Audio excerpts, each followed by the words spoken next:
"That's exactly the sound a dragon's claws would make," said Tarek. Excitement tingled in his tummy. "It's also the sound that branches make," said Dad, pointing out of the window. Tarek looked.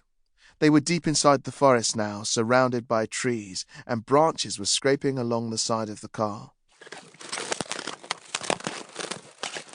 Tarek sank down in his seat.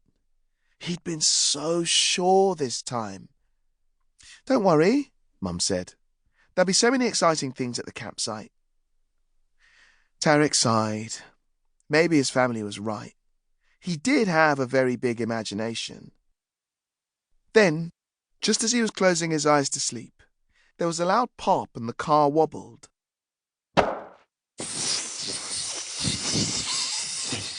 "Oh dear, must be a puncture," said Mum. Everyone got out of the car to help.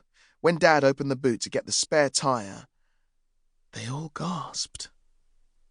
Sitting in the boot, in between the bags and wearing Dad's straw hat, was a small, purple dragon. "I told you," said Tarek as Mum, Dad and Uncle Omar backed away. The dragon gave a happy growl and took a bite out of Dad's hat. "Can we keep her?" said Tarek, looking hopefully at his parents. "Yes, please, can we?" said Yasmin. "No, we can't keep her," said Dad, looking at the dragon in panic. "Shall we have a picnic and decide what to do?" said Uncle Omar. I don't think we can," said Dad, peering into the boot. "The dragon's eaten the food." "What?" said Uncle Omar. He narrowed his eyes at the dragon. "Let's put the spare tyre on, then we can take her to the campsite," said Mum. I don't think we can," said Dad. "She's eaten that too." The dragon hiccuped, and a small piece of tyre flew out of her mouth. "She's eaten everything and ruined our holiday," said Dad. The little dragon's wings drooped and her bottom lip wobbled. She looked at them, her big eyes glistening. Then she looked down at her feet. Tarek perched next to the little dragon. She looked up at him and sniffed. "She didn't mean to cause trouble," he said. "She was just hungry, and she's lonely. She's been back here on her own for hours." The little dragon nodded and sniffed again.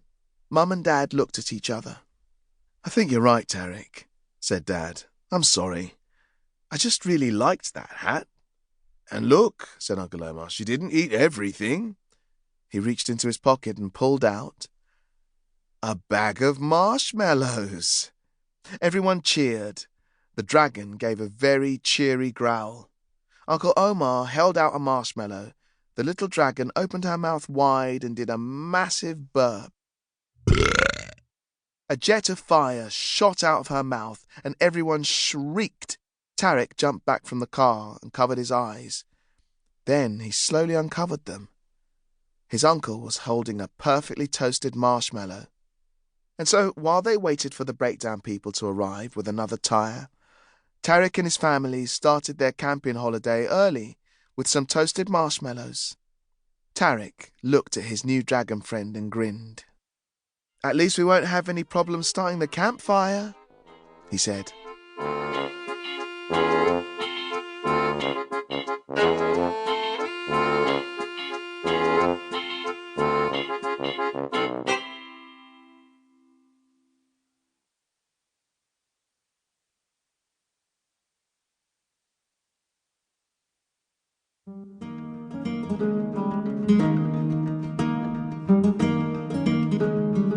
Time flies.